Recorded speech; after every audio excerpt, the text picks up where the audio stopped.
안녕하세요. 오늘도 저희 청년부 예배 함께 하시는 여러분 잘 오셨습니다. 예수님의 이름으로 환영합니다.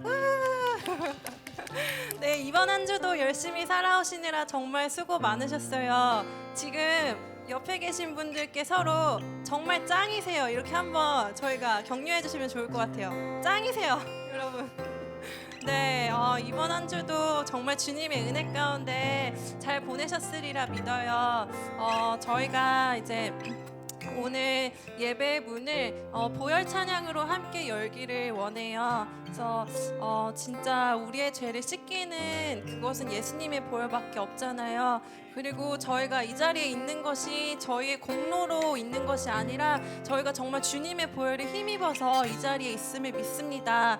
그래서 저희가 지금 이 시간 정말 기도하길 원합니다. 하나님, 정말 이 예배 가운데 우리가 정말 주님의 보혈로 씻김 받고 정말 우리 안에 묶인 것들이 있다면 주님의 보혈로 깨끗이 씻겨주셔서 그 안에서 자유함을 얻고 정말 주님 안에서 새롭게 되는 그 역사가 이 시간 이 자리에 일어나게 해달라고 저희가 같이 기도하겠습니다. 기도하시겠습니다.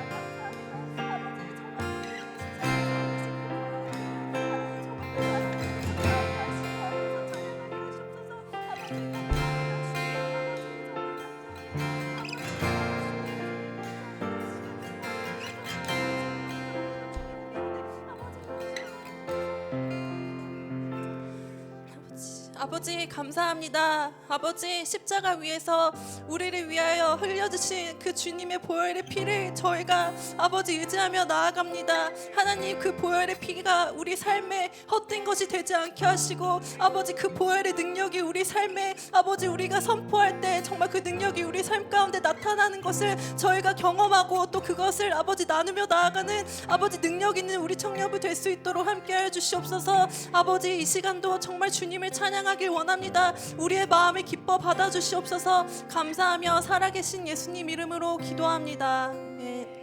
네, 같이 일어나서 찬양하시겠습니다.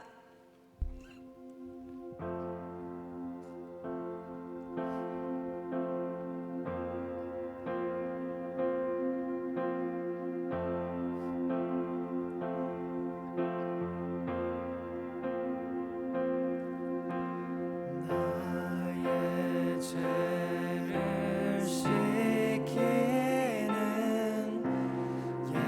예수의 피밖에 없네. 다시 정케 하기도 예수의 피밖에 없네. 나를 정케 하기는 나를 정케 하기는 예수의 피밖에 없네. 사죄하는 증거도 예수의 피밖에 없네. 예수의 흘린 피,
신나게 찬양하시겠습니다.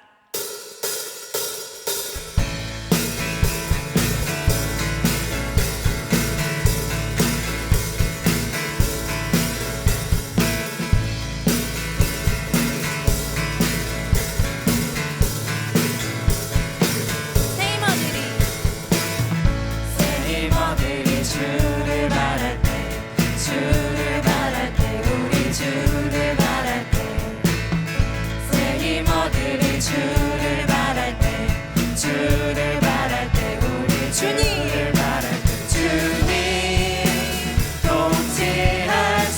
통치하시네 소망 구원 주시네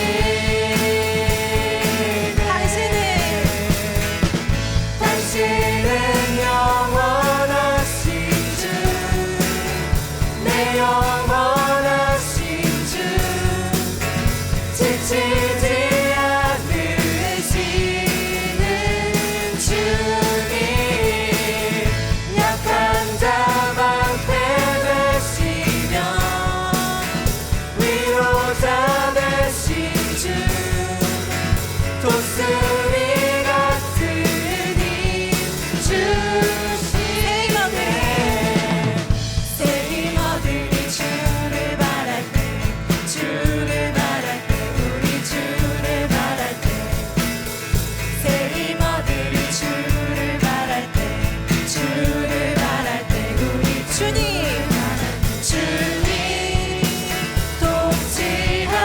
통치하시네 소망 구원 주시네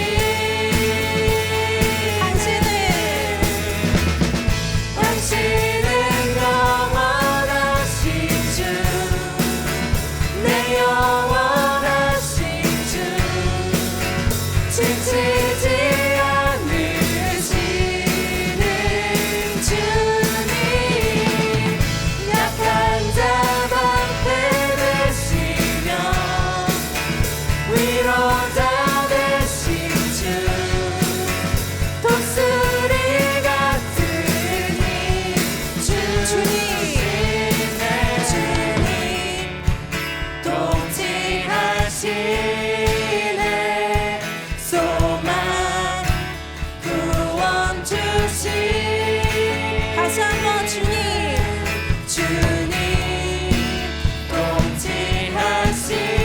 통치하시네 소망 구원 주시네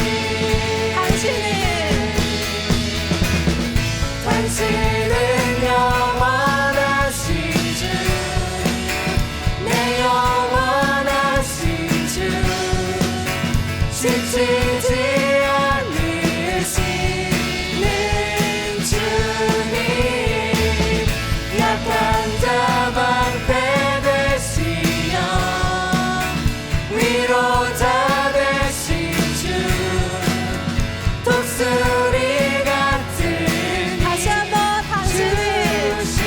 주시네 당신은 영원하신 주 내 영원하신 주 지치지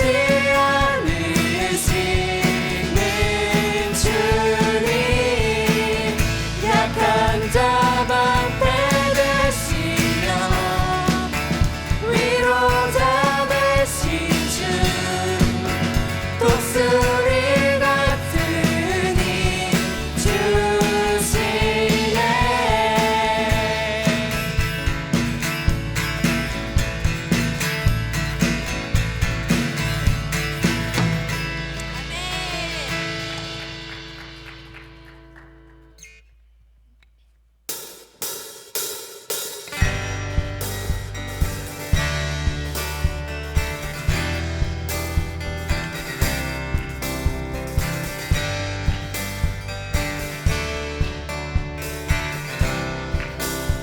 주 이름 찬양.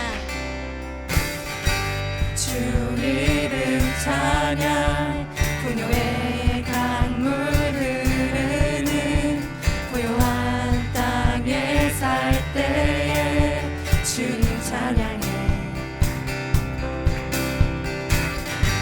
주 이름 찬양 거칠은 광야와 같은 인생길 걸어갈 때도 주님 찬양해 모든 축복 모든 축복 주신 주님 찬양하리 어두운 날이 다가와도 난 외치리 주의 이름을 찬양해 주의 이름을 찬양해 영화로운 주 이름 찬양 주 이름 찬양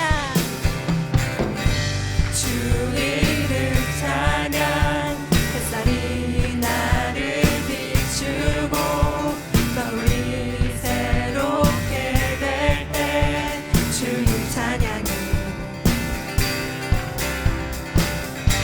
주 이름 찬양 가는 길 험할지라도 고통이 따를지라도 주님 찬양해 모든 축복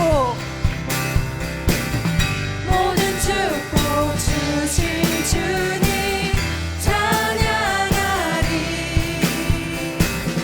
어두운 날이 다가와도 난 왜 주의 이름 찬양 주의 이름을 찬양해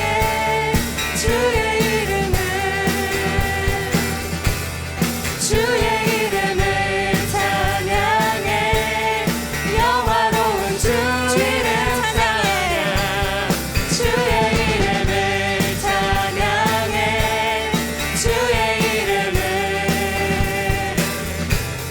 주의 이름을 찬양해 영화로운 주 이름 찬양 주님은 주시며 주님은 찾으시네 내 맘에 하는 말 주 찬양합니다 주님은 주시며 주님은 찾으시네 내 맘에 하는 말 주 찬양합니다 주 이름 찬양해 주의 이름을 찬양해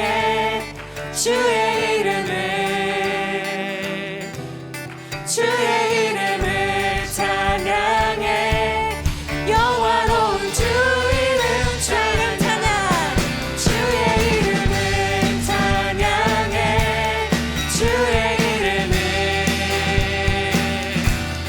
주의 이름을 찬양해 영화로운 주 이름 찬양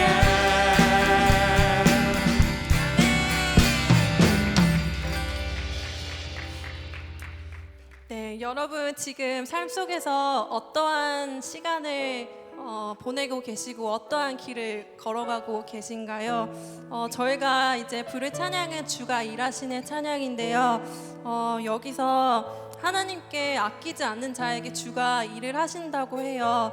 그래서 저희가 지금 그냥 고통 속에 걸어가는 분도 계실 테고 아니면 진짜 밝은 햇살이 비추는 따스한 길을 걸어가는 분도 계실 테고 정말 내가 아무것도 할 수 있는 게 없다고 느끼는 그런 시간을 걸어가고 계시는 분들도 계실 거라 생각이 돼요. 근데 저희가 여기서 정말 우리의 상황에 우리가 초점을 맞추는 것이 아니라 정말 시선을 들어 주님을 보길 원하고 우리가 가진 것이 없는 것 같아도 아버지께 우리 가진 것 드리면 하나님께서 일을 하신다고 하셨습니다. 그래서 저희가 찬양할 때 하나님 정말 주님이 제 삶에 오늘도 지금도 일하심을 저희가 보고 경험하고 그것을 우리가 또 세상에 선포하는 우리가 되게 해달라고 그 마음 가지고 저희가 같이 찬양하시겠습니다.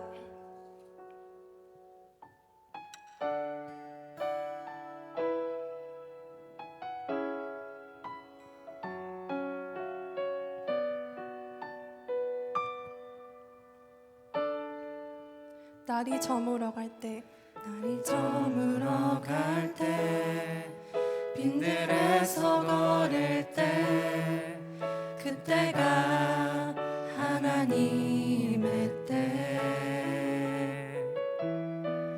내 힘으로 안 될 때 빈손으로 걸을 때 내가 고백해 여호와 이래 날이 저물어 갈 때 날이 저물어 갈 때 빈들에서 걸을 때 그때가 하나님의 때 내 힘으로 안 될 때 빈손으로 걸을 때 내가 고백해 여호와 주가 일하시네.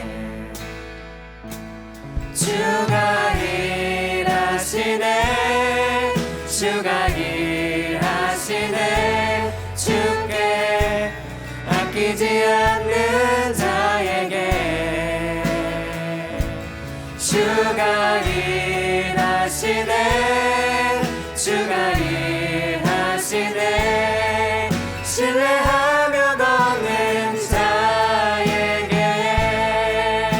우리 모인 이곳에 우리 모인 이곳에 주님 함께 계시네 누리네 아버지 은혜 적은 떡과 물고기 내 모든 걸 드릴 때 모두 고백해 여호와 이래 우리 모인 이곳에 우리 모인 이곳에 주님 함께 계시네 누리네 아버지 은혜 적은 떡과 물고기 내 모든 걸 드릴 때 모두 고백해 여호와 주님께서 일하십니다. 주가 일하시네. 주가 일하시네 주가 일하시네 주께 아끼지 않는 자에게 주가 일하시네 주가 일하시네 신뢰하며 걷는 다시 한번 주가 자에게 일하시네. 주가 일하시네 주가 일하시네 주께 아끼지 않는 자에게 주가 일하시네 주가 일하시네 신뢰하며 걷는 자에게 내 맘에 힘을 겨워 지칠지라도 주님 나를 지켜주시네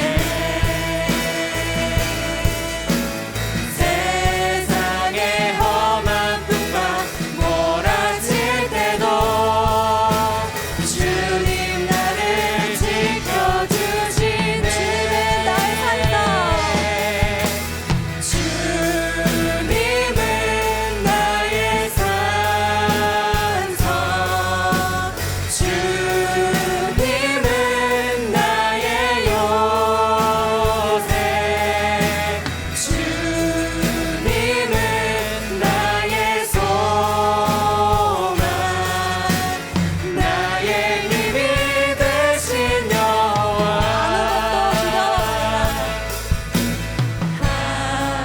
아무것도 두려워 말라 주 나의 하나님이 지켜주시네 놀라지 마라 겁내지 마라 주님 나를 지켜주시네 내 맘이 힘에 겨워 내 맘이 힘에 겨워 지칠지라도 주님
다 같이 앉아서 기도하시겠습니다.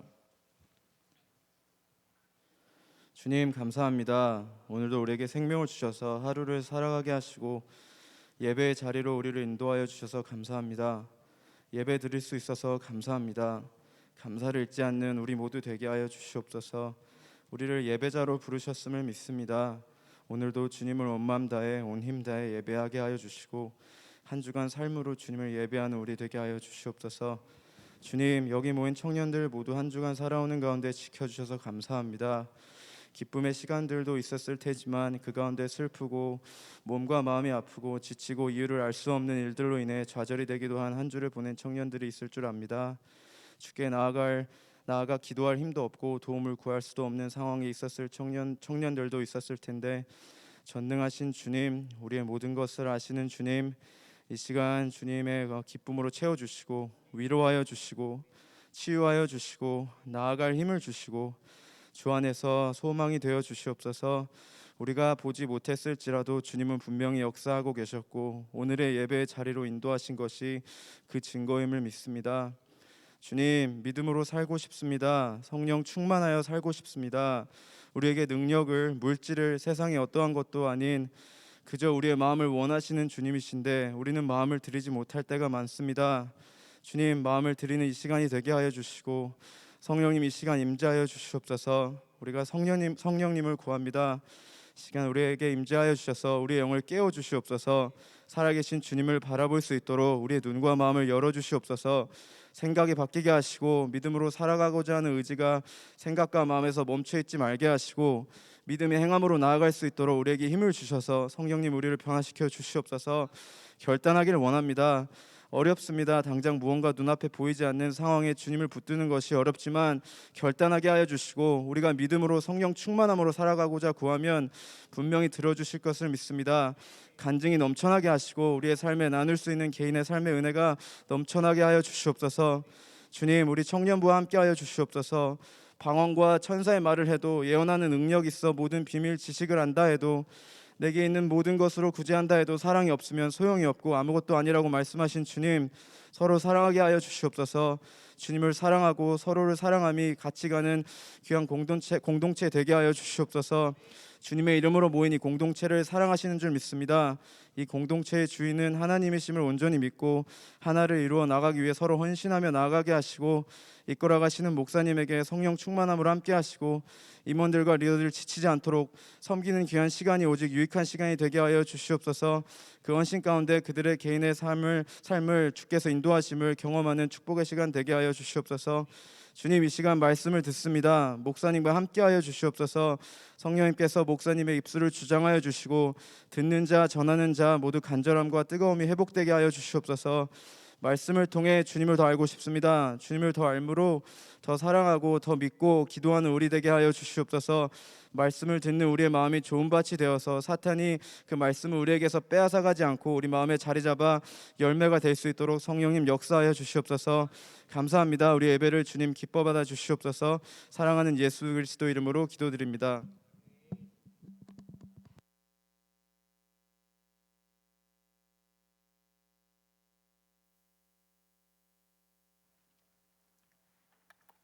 이 시간 함께 보실 말씀 사도행전 17장 16절에서 34절까지 말씀입니다. 사도행전 17장 16절에서 34절까지의 말씀 한 5분 정도 시간 드리도록 하겠습니다. 천천히 어떤 내용이 있는지 한번 살펴보시면 좋겠습니다.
26절에서 30절까지의 말씀 제가 읽도록 하겠습니다.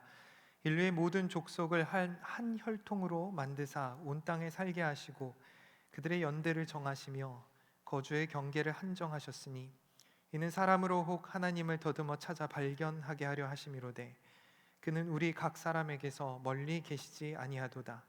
우리가 그를 힘입어 살며 기동하며 존재하느니라. 너희 시인 중 어떤 사람들의 말과 같이 우리가 그의 소생이라 하니 이와 같이 하나님의 소생이 되었은즉 하나님을 금이나 은이나 돌에다 사람의 기술과 고안으로 새긴 것과 같이 여길 것이 아니니라. 알지 못하던 시대에는 하나님이 간과하셨거니와 이제는 어디든지 사람에게 다 명하사 회개하라 하셨으니. 아멘. 제가 한 번 더 기도하도록 하겠습니다. 하나님 감사합니다. 예배 자리에 나왔습니다. 주님 말씀 아래 있습니다.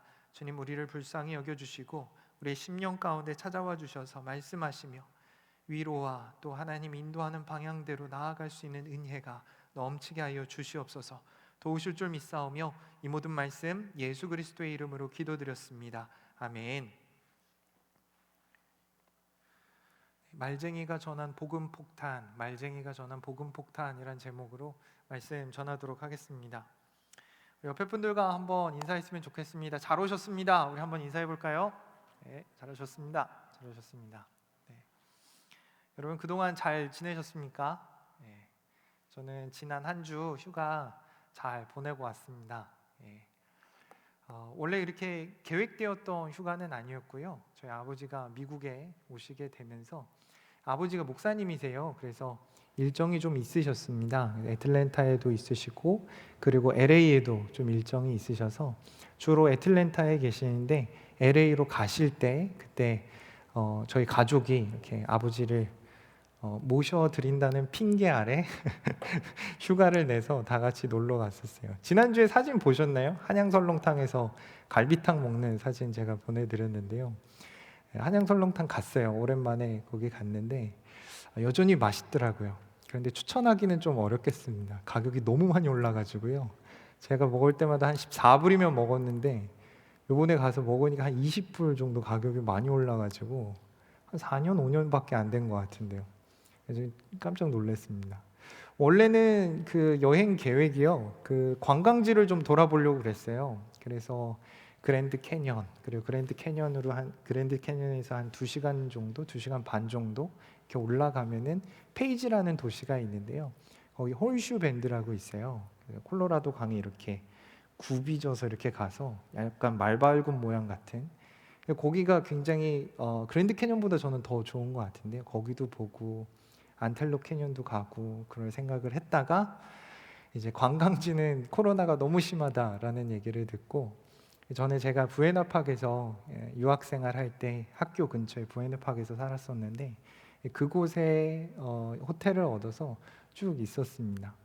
그래서 사실은 이렇게 좀 LA를 이렇게 두루두루 본 거는 아니고요. 제가 그냥 지냈던 곳 거기 추억 여행을 좀 했습니다. 그래서 게티 뮤지엄 아세요? 게티 뮤지엄이라고 굉장히 좋은 곳이 있어요. LA 산 중턱에 이렇게 있어서 거기 올라갈 때 약간 기차 모노레일 타고 올라가거든요. 그럼 거기에 올라갈 때 그 밑에 전경이, LA 전경이 이렇게 다 보입니다. 박물관이 굉장히 좋고요, 깨끗하고, 그리고 최근에 그 지금 끝났는지 모르겠는데 고흐 전시전이 그 애틀랜타에 있었잖아요. 근데 거기 게티 뮤지엄에는 고흐 작품이 실제로 있습니다. 그래서 그 앞에 이렇게 사진도 찍을 수 있거든요. 근데 무엇보다 중요한 게 그 모든 게 공짜라는 거예요. 그래서 파킹 피만 이렇게 내면은 뭐 5명이 갔든 6명이 갔든 다 무료로 이렇게 갈 수 있는데, 기회가 되시면 한번 가보시면 어떨까. 그래서 갔던 곳이에요. 게티 뮤지엄도 한번 갔었는데 요번에 다시 한번 가보고, 그리고 토렌스에서 제가 사역을 했어서 그 근처 바닷가 팔로스 버디스도 한번 갔다 와보고, 그리고 제가 공부했던 탈보 신학교도 이렇게 가보고, 거기 근처에 애너하임에 디즈니랜드 있거든요. 디즈니랜드 한번 가보고 정신없이 이렇게 다녔었습니다. 그래서 이렇게 좋은 시간, 즐거운 시간을 보냈는데요. 저에게 있어서 LA는 사실 추억의 장소가 됐어요. 어떤 사람에게는 LA 하면은 뭐 헐리우드가 있고 뭐 그쪽 바다 쪽으로 좋은 경관이 있고 그렇게 느껴지실 수 있는데 저에게는 추억의 장소입니다. 게티 뮤지엄은 조충현 목사님 처음 미국에 오셨을 때 제일 먼저 모시고 갔던 데고, 디즈니랜드는 우리 유건이가 태어나기 전에 아내랑 이렇게 단둘이 재밌게 갔던 기억도 있고, 팔로스 버디스는 사역 마치면 이렇게 아내랑 저랑 둘이서 이렇게 다녔던 그런 곳이고, 그리고 그곳에 가서 이렇게 고속도로 우연찮게 91번 고속도로를 이렇게 많이 타게 됐는데요. 91번 고속도로가 저희 살던 곳하고 교회하고 한 30분 고속도로를 타면 이제 교회가 나오는데, 40일 특별 새벽 기도회가 제가 다니던 교회 매 연초에 있었어요. 그래서 요번에 다시 그 고속도로를 타면서 아내랑 둘이 매일 40일 그렇게 가면서 은혜를 기대하고 가서 은혜 받고 그랬던 추억들이 굉장히 많이 있었습니다. 그런 추억 여행을 좀 했었습니다. 한 도시라고 했을 때 그 도시의 이름을 듣고 그 도시에 가봤을 때 사람들마다 느껴지는 부분이 다 각각 다를 거라고 생각을 해요. 어떤 사람에게는 좋은 장소로, 어떤 사람에게는 안 좋은 장소로, 어떤 사람에게는 추억의 장소로 여러 의미가 다를 거라고 생각을 하는데요. 오늘 본문 말씀을 보면 바울이 아덴이라고 하는 도시에 도착을 했습니다. 그 도시에 도착을 해서 바울이 느꼈던 그 아덴이라고 하는 곳은 어떤 곳이었을까요? 오늘 읽어보셨지만 16절 말씀을 보면요, 바울이 아덴에서 그들을 기다리다가 그 성에 우상이 가득한 것을 보고 마음에 격분하여. 바울이 아덴이라고 하는 도시에 갔는데 바울이 거기서 보았던 것은 우상이 가득했던 것을 보았고, 그리고 그것으로 인하여서 격분했다라고 성경은 말하고 있습니다. 사실 아덴이라고 하는 도시가 지금의 아테네입니다. 그리스의 수도 아테네. 그래서 2000년 전에도 사실 굉장히 훌륭한 도시였어요. 그 로마의 황제 옥타비아누스가 이 도시를 재정적으로 지원을 해서 개발을 했습니다. 그래서 재정이 넘쳐났고 물질이 넘쳐났고 그 물질로 좋은 건물들을 많이 지었어요. 사진 한번 보여주시겠어요? 저기가 여기 보면은 22절에 아레오바고라고 얘기를 하는데, 아레오바고가 바위라는 뜻이에요. 보니까 아레스 신의 바위. 그래서 큰 바위로 돼 있는 그것이 아레오바고인데, 그 위치, 그 바위 위에 있는 저 신전입니다. 신전이 이름이 파르테오라는 신전이고, 그리고 저것 말고도 한 서너 개의 신전이 굉장히 있는 그런 장소입니다. 네. 그래서 저기 높이 이렇게 언덕이 있고 그 위에 멋진 건축물들이 세워져 있고, 지금 봐도 굉장히 멋있잖아요. 그리고 지금 굉장한 여행지로 제가 알고 있는데, 당시에 2000년 전에 사실 저런 건물을 지을 수 있고 지어놓고, 그리고 그 도시에 딱 도착을 했으면 그 멋진 건물과 그리고 그 도시의 재정과 그 도시의 어떤 그 유흥의 분위기들에 완전히 매료되어서, 야, 여기 참 좋다, 여기 오래 있으면 좋겠다, 그런 생각을 할 법도 한데, 바울은 무엇을 보았다라고 얘기를 합니까? 오늘 말씀을 보니까 바울의 눈에 들어온 것은 가득 찬 우상이었다라고 하는 것입니다. 아무리 멋진 건물이라 하더라도 그 건물이 신전이에요. 우상을 섬기는 신전입니다. 우상을 모시는 건물이었어요. 그리고 이 그리스 아테네, 이 아덴이라고 하는 장소는요, 어떤 별명이 있었냐면, 그곳에 가면 사람을 만나기보다 신을 더 많이 만날 수 있다는 별명이 있을 정도로 다양한 신전과 다양한 신들이 있었고, 그리고 그 신들을 조각해서 그거를 팔았고, 그래서 그것이 경제의 한 중요한 부분을 그 도시에 차지했던 것이죠. 바울은 그 부분이 눈에 들어온 거예요. 그리고 이 우상으로 가득 찬 도시에 가슴 아파했다라고 하는 것입니다. 가득 찼다라고 하는 그 단어의 원어를 보니까요, 카테 이돌로스라고 해서, 카테가 뭐뭐 밑에라는 얘기거든요. 그러니까 우상의 완전한 밑에 있는, 우상의 지배를 받는, 하나님의 지배를 받는 것이 아니고 말씀의 지배가 아니라 우상의 지배를 받는 도시였다라고 하는 거죠. 이 우상 장사로 인해서 돈을 벌고 이 우상 신전으로 인해서 사람들이 몰려오고 그것을 추앙하고 박수치고 아 놀랍다. 바울은 그것에 빠지지 않았다라고 하는 것입니다. 바울의 눈은 무엇을 보았냐면 이 자리에 하나님이 없으시구나라는 것을 보았어요. 그리고 하나님의 자리에 우상을 대신 갖다 놓고 그 우상의 지배를 받는 도시였구나라는 것을 보았다라고 하는 것입니다. 여러분, 우리에게도 이 안목이 있어야 할 줄 믿습니다. 겉으로 보기에는 좋아 보이고 겉으로 보기에는 참 필요한 부분이라고 보일지 모르지만 그러나 그 이면에 움직이고 있는 악한 영들, 더러운 것들이 느껴진다라고 하면 우리는 그것을 분별하여서 거절할 수 있는 용기가 반드시 있어야 된다라고 하는 것입니다. 속으면 안 돼요. 세상은 우리를 속입니다. 세상은 우리를 유혹합니다. 그것에 넘어지면 사망의 길로 달려나아가는 것입니다. 소돔과 고모라를 롯이 선택해서 갔어요. 아브라함이 너가 어디든 먼저 땅을 선택하라. 그 다음에 내가 선택하겠다. 아브라함이 먼저 제안했고 롯이 소돔과 고모라가 물질이 풍성하고 그리고 거기에 자연이 굉장히 좋다 보니 그곳을 선택합니다.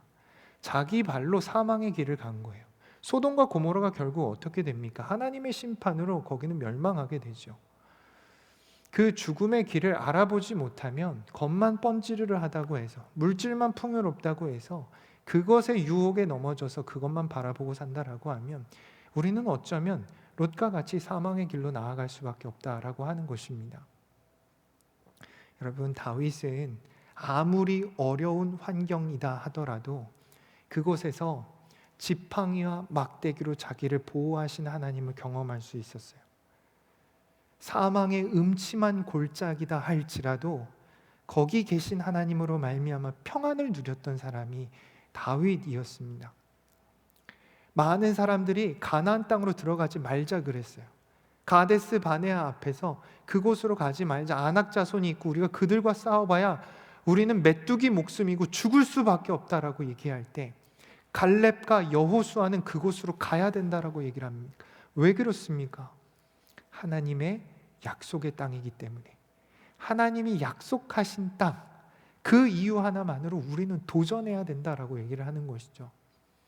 험한 땅이었어요. 싸워야 되는 땅이었어요.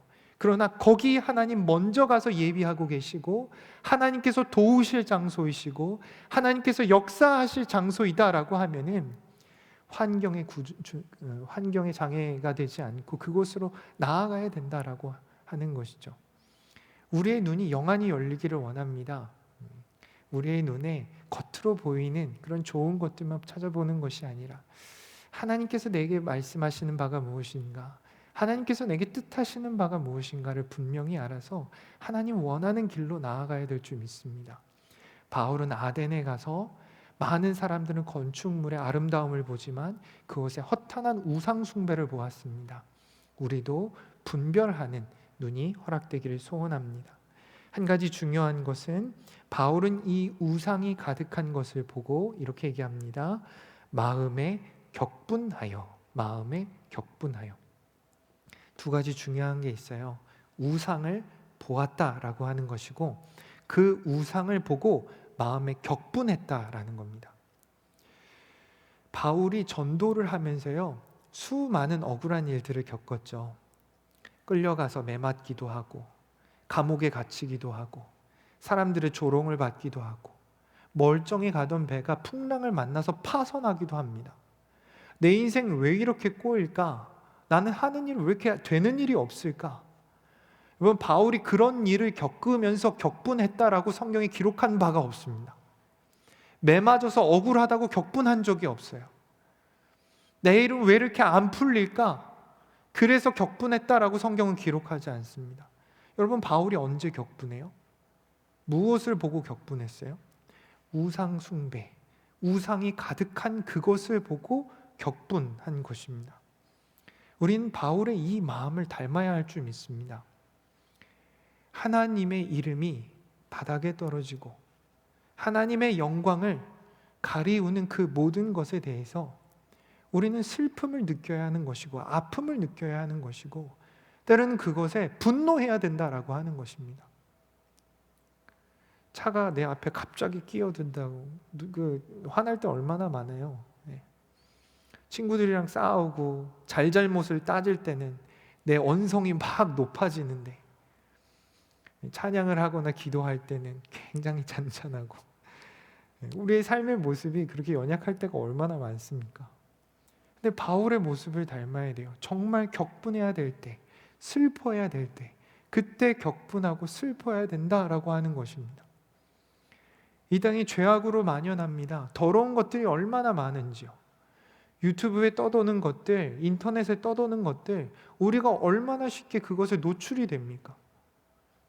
그런데 그것에 격분하지 않는다라는 거예요. 슬퍼하지 않는다라는 거예요. 우리의 눈물이 메말라 버렸다라고 하는 것입니다.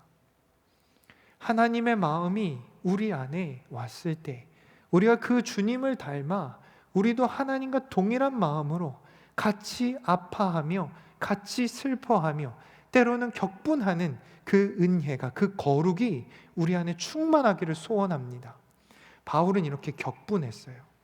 우상이 가득한 거에 대해서 주체하지 못했습니다. 바로 전도하러 뛰어나아가는 것입니다. 여러분, 바울의 전도를 보게 되면요, 17절에 바울의 전도 패턴이 등장하게 되는데요. 첫 번째, 회당에서는 유대인과 경건한 사람들과 또 장터에서는 날마다 만나는 사람들과 변론하니 라고 기록합니다.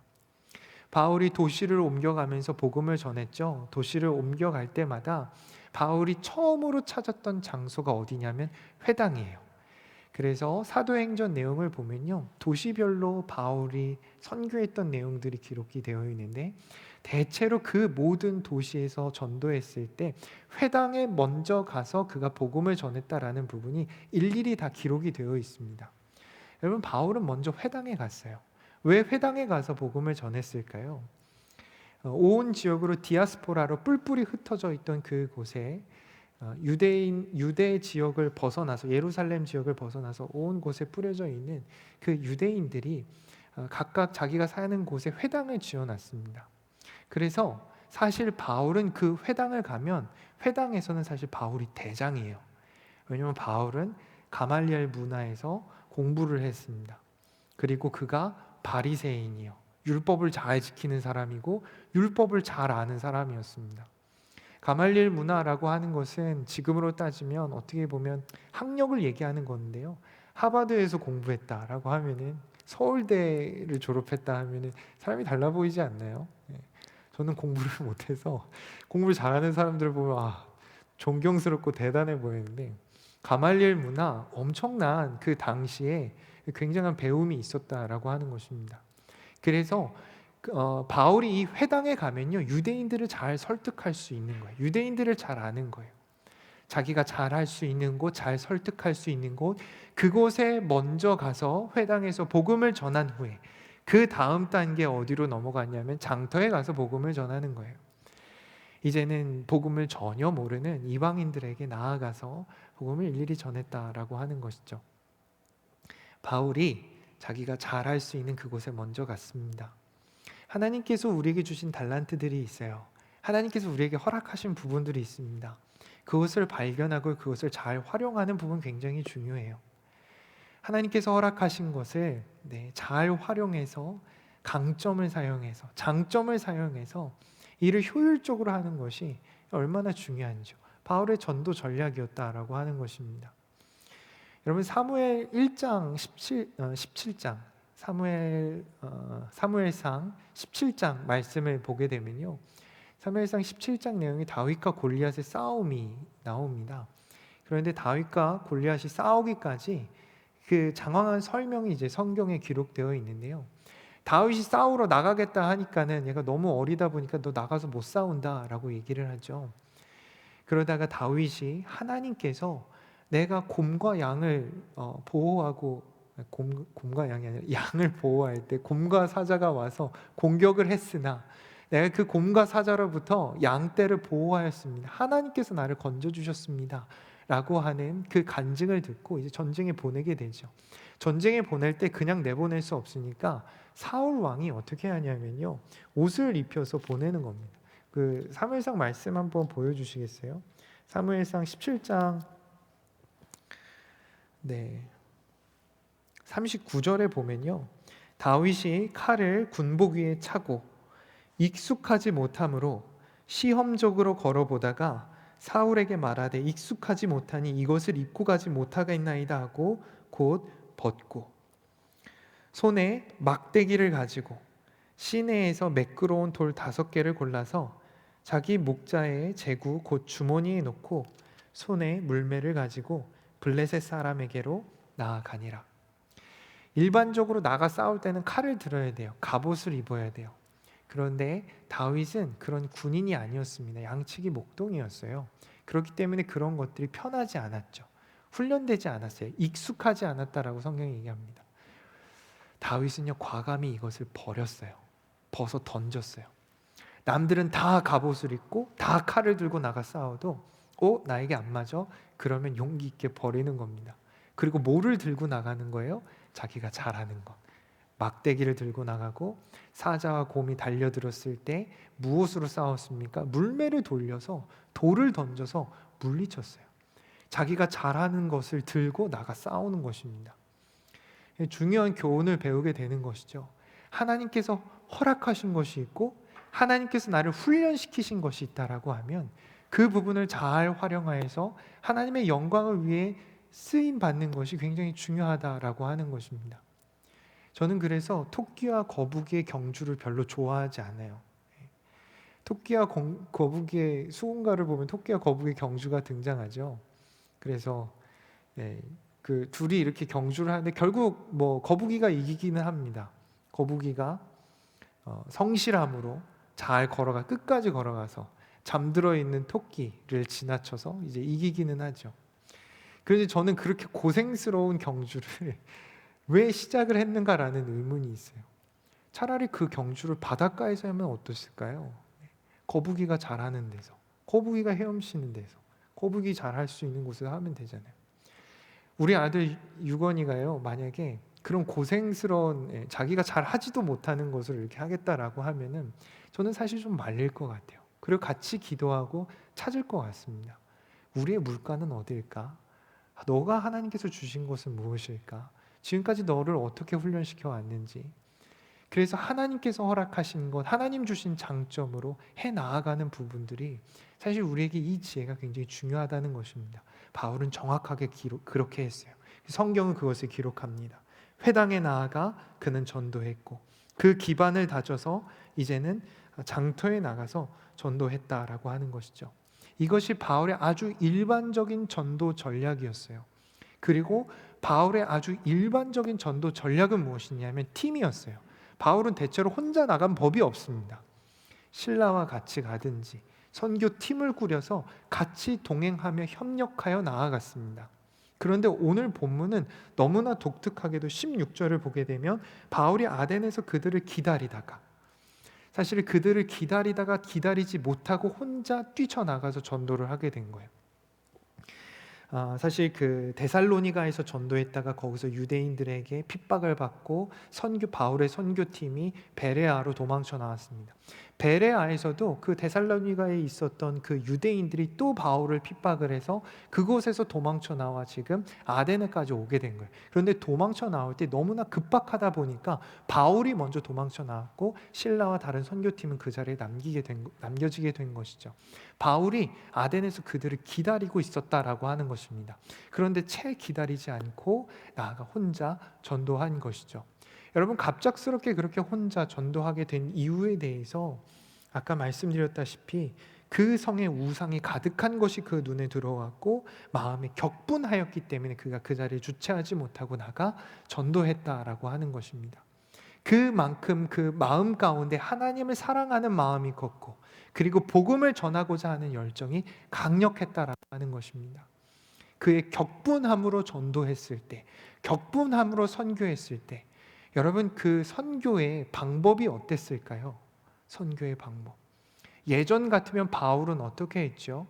예수님 믿는 사람들 잡아다가 감옥에 가두고, 예수님 믿는 사람들 해하기도 하고, 예수님 믿는 사람이 죽어도, 스데반이 돌에 맞아 죽어도 그것을 방조하고 또 때로는 그것을 돕기도 하는, 바울은 그렇게 폭력적인 사람이었습니다. 그런데 그가 격분했을 때 어떤 선교 방법을 취하냐 하면요, 그는 대화하기 시작해요. 그저 입술로 복음을 전했다라고 하는 것입니다. 21절 말씀을 보면요, 이렇게 기록합니다. 모든 아덴 사람과 거기서 나그네 된 외국인들이 가장 새로운 것을 말하고 듣는 것 이외에는 달리 시간을 쓰지 않음이더라. 바울이 전도할 때 그 전도 대사전에 아덴 사람들을 보면서 이렇게 얘기를 한 거예요. 너희가 쾌락에 빠졌어, 물질주의에 빠졌어, 너희 얼마나 악한지 아니? 그렇게 먼저 공격적으로 얘기한 것이 아니라요, 그 안에 있는 하나님께서 허락하신 선한 마음들을 보는 거예요. 그래서 그 부분을 먼저 칭찬하는 겁니다. 너가 새로운 것을 말하고 배우고 가르쳐주는 것을 듣기를 원하고, 그리고 그런 것 외에는 달리 시간을 쓰지 않는 좋은 부분이 너희에게 있구나라고 하는 것을 보고 그것으로 칭찬하고 두둔하는 것을 우리 말씀을 통해 보게 되는 거죠. 22절을 보게 되면요, 바울이 아레오바고 가운데 서서 말하되 아덴 사람들아 너희를 보니 범사의 종교심이 많도다. 범사의 종교심이 많도다. 너희가 굉장히 영적이구나, 신을 찾는구나, 그 갈급함이 있구나라고 하는 좋은 부분을 보는 거예요. 그런데 그 갈급함의 대상이 이제는 우상이 아니라 하나님이어야 된다라고 하는 것을 바울은 가르치고 있는 것이고, 하나님을 전하기까지의 그들과의 연결점을 이렇게 만들고 있다라고 하는 것입니다. 굉장히 중요한 부분이에요. 전도를 함에 있어서 이 사탄 마귀의 자식들, 세상에 거해서 이 악한 사람들, 그들을 손가락질하고 놀리고 낮추어 볼 것이 아니라 그들도 여전히 하나님께서 사랑하시며 하나님께서 그 안에 선한 뜻을 가지고 계시며 하나님께서 그를 위하여서도 십자가에 달려 목숨 바쳐 그의 영혼을 살리시는 그 길을 내셨구나 하는 신뢰와 믿음이 있어야 된다라고 하는 것입니다. 예수님께서 그들을 위해서도 동일하게 목숨 바쳐 죽으신 거예요. 그 사랑하신 겁니다. 우리는 그 예수님의 마음을 닮아 그들을 사랑할 줄 알아야 된다라고 하는 것입니다. 또한 그 가운데 있는 하나님의 선한 계획과 뜻을 우리는 긍정해 줄 알아야 된다라고 하는 것이죠. 바울은 그 긍정의 마음, 그 사랑의 마음이 있었다라고 하는 것이죠.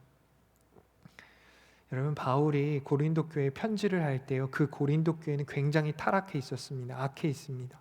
서로 분열되고 나뉘어져서 싸웠습니다. 그 안에 음란함이 있었어요. 악한 일들이 많이 있었습니다. 복음에 대해서 제대로 가르치지 않고 복음에 더럽게 오해하게 만들고 물질주의로 바꾸고, 그리고 다른 이단들이 들어와서 그들을 꼬여내는 여러 가지 신비주의에 빠져 있는 부분들이 많이 있었어요. 여러 가지로 부족합니다. 책망받아야 마땅한 교회이지요. 바울이 그들에게 편지를 쓸 때 그 안에 책망의 내용이 담겨 있습니다. 그러나 그의 서두에는 고린도 교회 교인들을 향하여 뭐라고 부르냐면요, 성도여라고 부릅니다. 성도여, 성도여. 거룩한 하나님의 사람이라는 거예요. 예수님께서 우리를 그렇게 긍정하지 않으셨다면, 여러분, 우리가 얼마나 죄가 많아요, 얼마나 연약해요. 예수님께서 그를 긍정하심으로 이 땅 가운데 찾아오신 것입니다. 그리고 우리를 회복시켜 주신 것입니다. 바울이 그 예수님의 마음을 닮아 고린도 교회를 긍정해 주는 거예요. 결국 이 교회가 변화되리라. 결국 이 교회가 예수 그리스도로 말미암아 온전해지리라. 결국 이 교회가 복음으로 새로워지리라. 그들을 긍정하였기 때문에 바울은 그들에게 성도여라고 선포할 수 있었다라고 하는 것이죠. 우상으로 가득 찬 도시였어요. 아덴은 우상으로 가득 찬 도시였고요. 그리고 그들은 우상을 섬겼던 사람들이었습니다. 그럼에도 불구하고 그들 안에 있는 하나님께서 숨겨두신 선한 뜻을 발견하고 그것을 두둔하고 칭찬해 주는 것을 우리는 보게 된다라고 하는 것입니다. 자, 그렇게 연결점을 만든 바울이 이제는 복음을 전하기 시작해요. 24절에서 28절까지 말씀을 보게 되면요, 이제 복음을 놀랍게 선포하는 부분입니다. 여러분, 이 바울의 선포, 복음을 전한 이 설교 내용을 보게 되면요, 두 부분으로 나누는데 하나는 설득이고 하나는 선포입니다. 그들을 설득해 나가는 거예요. 24절을 보면 이렇게 기록합니다. 우주와 그 가운데 있는 만물을 지으신 하나님께서는 천지의 주제시니 손으로 지은 전에 계시지 아니하시고. 설명하는 거예요. 대체 어떻게 신이 사람의 손으로 지어질 수 있느냐? 너희가 우상을 조각했고 너희가 신전을 조각했는데 어떻게 그것으로 우상이라 그 신으로 말하고 그거를 섬길 수 있느냐? 그 논리적으로 맞지 않느냐라고 지금 설득해 나가는 것입니다. 하나님이 창조하신 분이시다. 하나님은 그 모든 것들을 창조하시고 이 온 우주 만물을 창조하신, 우리조차도 창조해내신 참된 신이시다라고 얘기하는 것입니다. 너희가 신을 창조한 그 신은 마치 피조물과 같은 존재이죠. 그런데 하나님은 창조주다라고 이 두 부분을 대조하면서 그들을 설득해 나아가고 있다라고 하는 것입니다. 그들의 무지를 깨우쳐 주는 것이죠. 25절을 보시죠. 또 무엇이 부족한 것처럼 사람의 손으로 섬김을 받으시는 것이 아니니 이는 만민에게 생명과 호흡과 만물을 친히 주시는 이심이라. 하나님의 주권에 대해서 설명하고 있습니다. 하나님께서는 하나님의 의지대로, 하나님의 능력대로, 하나님의 주권으로 이 땅을 이끌어가고 있으며 이 땅 가운데 선한 일을 지금도 행해 나아가고 있다라고 하는 것입니다. 너희는 너희의 손으로 좌지우지 아니하며 너희 생각으로 이 모든 것들을 만들어 가려고 하지만 그러나 하나님께서는 하나님의 의지대로 이 모든 선한 일들을 이루어 나아간다라고 하는 것을 설명하고 있는 것이죠. 그 이후에 이제는 선포를 합니다. 설득에 이어서 선포예요. 여러분, 선포는 굉장히 중요한 부분이에요. 선포는 설명이 아니에요. 있는 그대로의 진리를 선포해 나아갔다라고 하는 것입니다. 26절을 보면 인류의 모든 족속을 한 혈통으로 만드사 온 땅에 살게 하시고 그들의 연대를 정하시며 거주의 경계를 한정하셨으니 이는 사람으로 혹 하나님을 더듬어 찾아 발견하게 하려 하심이로되 그는 우리 각 사람에게서 멀리 계시지 아니하도다. 한 혈통으로 만들었다라고 하는 것은 우리가 한 하나님의 자녀가 되었다라고 하는 것을 말합니다. 나중에 아레오바고 그 아덴의 사람들이 29절에 보면은 바울을 향해서 뭐라고 얘기했냐면 이와 같이 하나님의 소생이 되었은즉 28절 마지막 부분을 보세요. 우리가 그의 소생이라 하니 바울을 향하여서 소생이다, 하나님의 자녀다라고 말하는 부분이 지금 기록되어 있는 것이죠. 그래서 바울은 이 부분에 대해서 구체적으로 또 선포하는 것입니다. 하나님의 자녀, 한 혈통으로부터 우리가 그렇게 왔다. 우리는 다 같은 혈통과 하나님의 자녀다라고 하는 것을 지금 선포하고 있다라고 하는 것이죠. 27절에 이는 사람으로 혹 하나님을 더듬어 찾아 발견하려 하게 하고, 지금은 우리가 거울을 보는 것 같이 선명하게 보지 못하나 그러나 예수님 재림하신 그때에는 우리가 얼굴과 얼굴로 주님을 대면함으로 말미암아 주님을 분명히 알겠죠. 그러나 이 시대는 우리가 더듬어 찾아간다라고 하는 것입니다. 말씀을 더듬어서, 성경을 더듬어서, 은혜를 더듬어 나가며 우리가 그 하나님을 찾아 나간다라고 하는 것을 지금 설명하고 있는 것이죠. 선포하고 있는 것이죠. 그 하나님 멀리 계시지 않으며 28절에 이제 간증을 얘기합니다. 우리가 그를 힘입어 살며 기동하며 존재하느니라. 바울의 삶을 보십시오. 지금까지의 내 인생, 이 고통스럽고 억척스러운 삶을 살아낼 수 있었던 그 이유는 오직 예수밖에 없었다라는 것이죠. 지금까지 이 길을 주님께서 인도하셨고 주님으로 인하여 기동할 수 있었고 주님께서 보호하셨고 인도하셨기 때문에 내가 지금 살아 숨쉬며 당신들에게 복음 전하는 것입니다, 선포하는 것입니다 라고 말하는 것입니다. 그리고 30절에 이렇게 말합니다. 알지 못하던 시대에는 하나님이 간과하였거니와 이제는 어디든지 사람에게 다 명하사 회개하라 하셨으니. 주저없이 회개를 선포합니다. 참 어려운 얘기예요. 왜냐하면 회개하라라는 그 얘기가 당신은 죄인입니다 라고 하는 것을 전제하기 때문이에요. 우상 숭배가 죄이다 라고 말하는 겁니다. 이 도시가 죄에 물들었다. 너희가 그것으로 해서 이윤을 얻는 것, 소득을 얻는 것 다 잘못됐다. 회개하라 라고 말하는 것입니다. 허탄한 우상, 그리고 쓸데없는 철학, 그리고 이 가운데 만연해 있는 사탄 마귀를 따라 살아가는 악행들, 그 모든 것들을 다 버리고 이제는 회개해야 된다라고 주저없이 선포하고 있는 것이죠. 참 어려운 부분이었지만 바울은 용기 있게 이 부분을 선포함으로 말미암아 하나님의 그 온전한 복음을 드러내고 있다라고 하는 것입니다.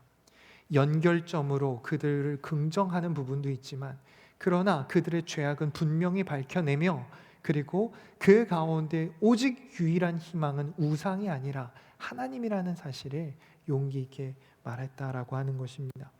이 용기가 우리의 삶에도 충만하기를 소원합니다. 연약한 채로 살아가는 것 아니요, 나약한 채로 살아가는 것 아니요, 우리 안에 허락하신 성령을 의지하여 우리의 삶 가운데서 이 용기 있는 선포가 넘쳐나기를 소원합니다.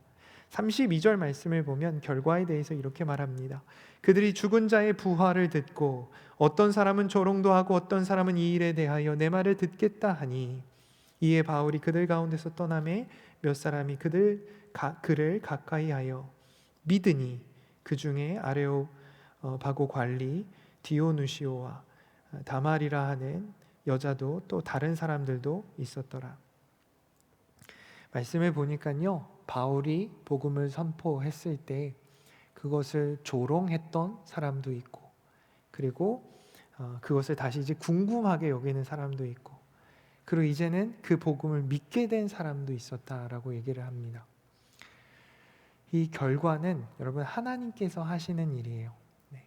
그리고 그 결과는 이런 여러 일들이 나타날 수 있습니다. 그렇기 때문에 우리가 절망해서는 안 돼요. 우리가 복음 전하고 선한 길로 인도하고 선포하지만, 그러나 그 가운데 때로는 믿지 않는 사람들이 있을 수 있습니다. 어떤 사람은 믿을 수도 있는 것이죠.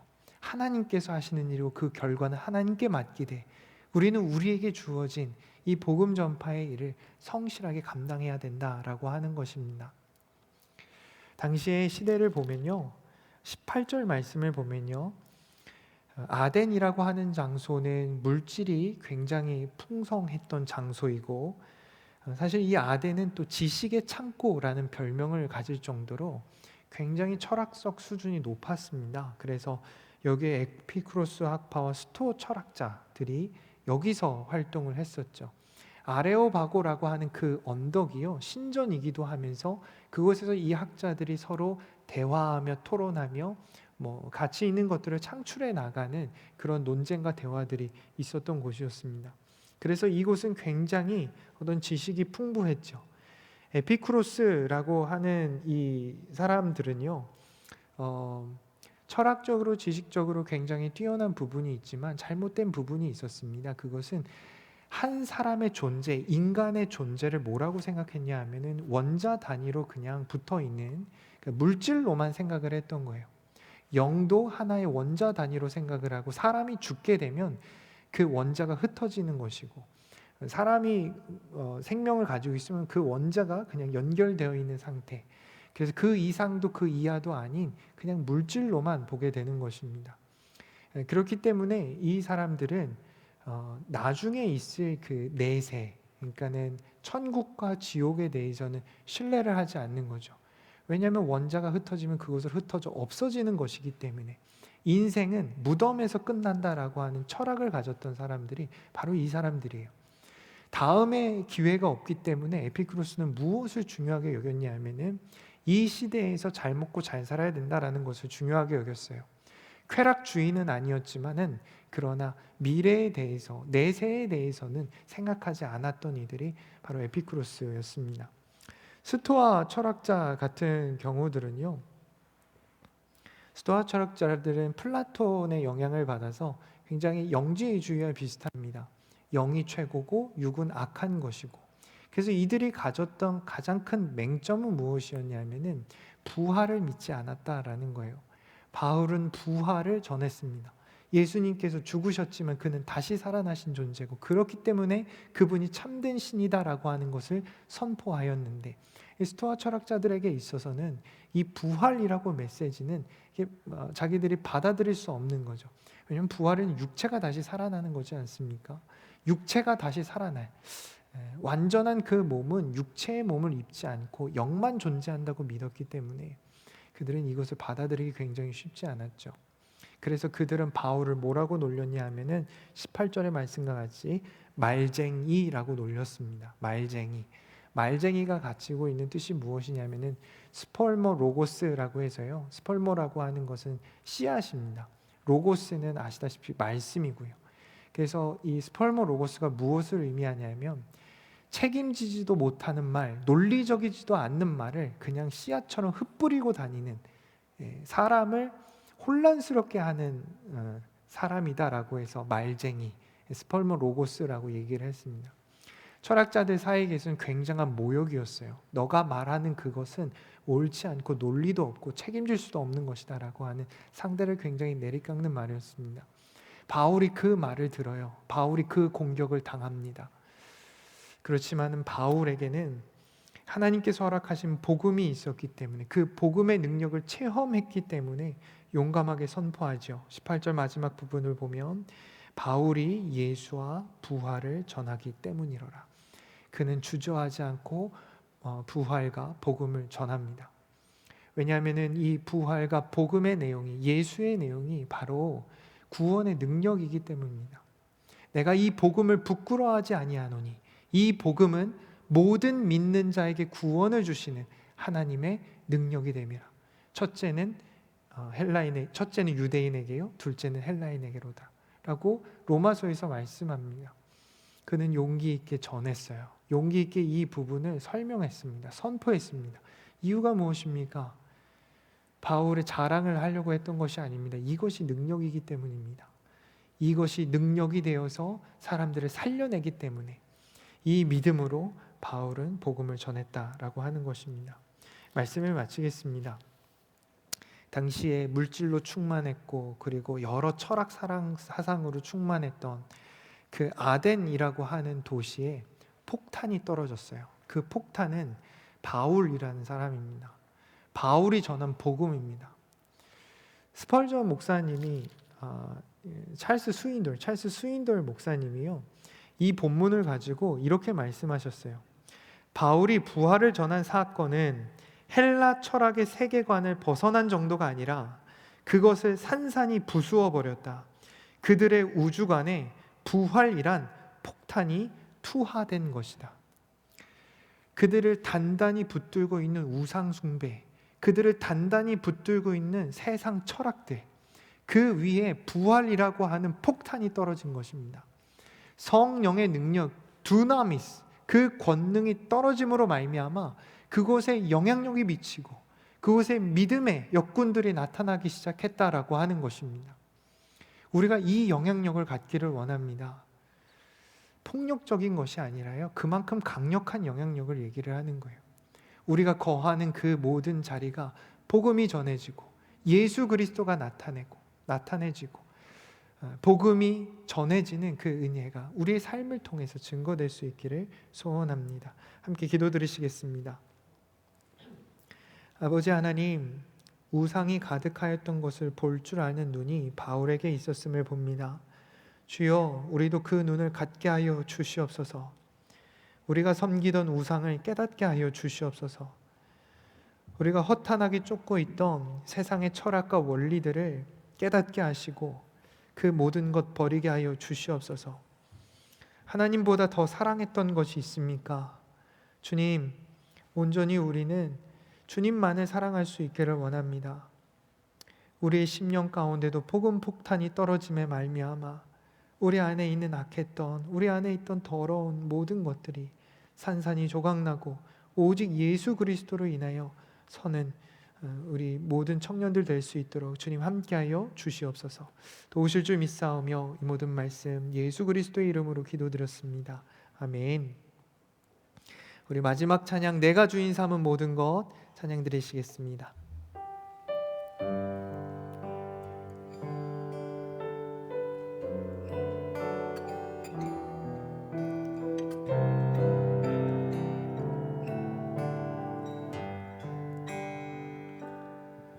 내가 주인 삼은 모든 것 내려놓고 내 주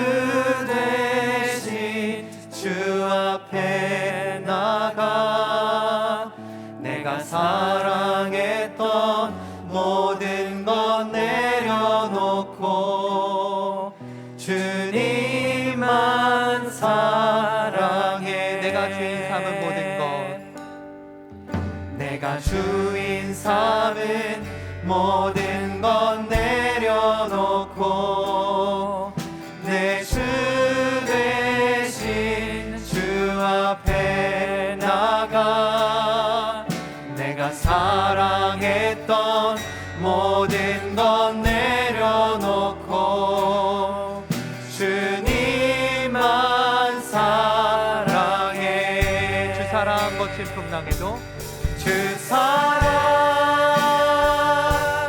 거친 풍랑에도 깊은 바다처럼 나를 잠잠케 해. 주 사랑 내 영혼의 반석 그 사랑 위에 서리. 주 사랑 거친 풍랑에도 주 사랑 거친 풍랑에도 깊은 바다처럼 나를 잠잠케 해. 주 사랑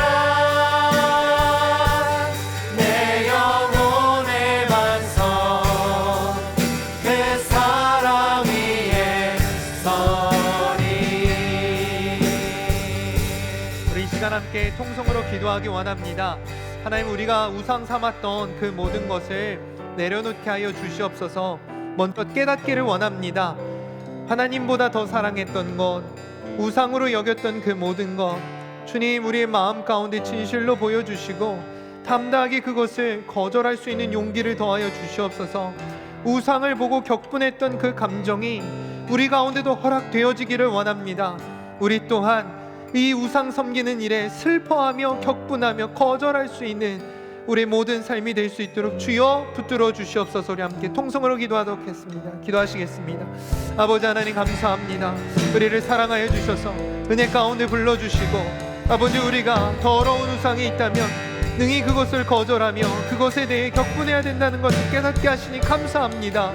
아버지 하나님이시여, 우리의 심령 가운데 아버지 하나님 은혜 더하여 주시고 주의 사랑을 부어주시어사 주님께서 책임져 주시어사 우리의 모든 것을 하나님 나라 영광을 위하여 성실하게 걸어갈 수 있기를 원합니다. 방해되었던 그 모든 우상 숭배의 모습들, 하나님보다 더 사랑했던 것들, 아버지 악한 판단들, 아버지 우리 안에 있던 고치지 못했던 나를 누르고 있던 여러 죄악들 깨닫게 하시고, 아버지 그 모든 것들을 거절할 수 있는 용기와 능력을 주님 우리 가운데 허락하여 주시옵소서. 주님 함께 하시기를 원합니다. 사랑의 하나님, 감사합니다. 우리를 사랑하여 주셔서 예배 가운데 나 주님 구하며 주님의 말씀 아래 있게 하시니 감사합니다. 주님, 우리가 주님보다 더 사랑했던 것들 깨닫게 하여 주시옵소서. 볼 수 있는 눈을 허락하여 주시옵소서. 보게 하여 주시고 능히 그 모든 것들을 이겨나아갈 수 있는 또 격분하는 마음 허락하여 주시기를 원합니다. 하나님께서 슬퍼하시는 것에 함께 슬퍼하며 하나님께서 아파하시는 것에 함께 아파하고 또 주님께서 거룩한 분노로 원치 않으시는 그 부분에 대해 우리도 동일한 감정 갖기를 원합니다. 우리가 우리의 삶에 억울하다, 우리의 불편하다라고 하는 그 부분에만 격노하는 것이 아니라 이젠 진실로 무엇에 격노해야 되는지를 깨달아 하나님의 위배되고 하나님을 더럽히고 또 내 삶을 더럽게 만드는 그 모든 것 격노하며 또 거절할 수 있도록 주님이 함께하여 주시옵소서. 이 자리 귀한 물질 준비하여서 청년들 하나님 앞에 드립니다. 이 물질이 드려지는 곳마다 하나님의 나라와 영광이 건설되고 세워지는 은혜 우리 함께 보게 하여 주시옵소서. 이제는 우리 주 예수 그리스도의 은혜와 하나님의 거룩하신 사랑하심과 우리를 홀로 두지 않으신 성령님의 내주교통 역사하심이 이제는 우상을 거절하고 그리고 그것에 격노하기로 우리의 마음이 새로워지기를 다짐하는 이 자리에 모인 모든 청년 가운데 이제로부터 영원토록 함께 하시기를 간절히 축원하옵나이다. 아멘.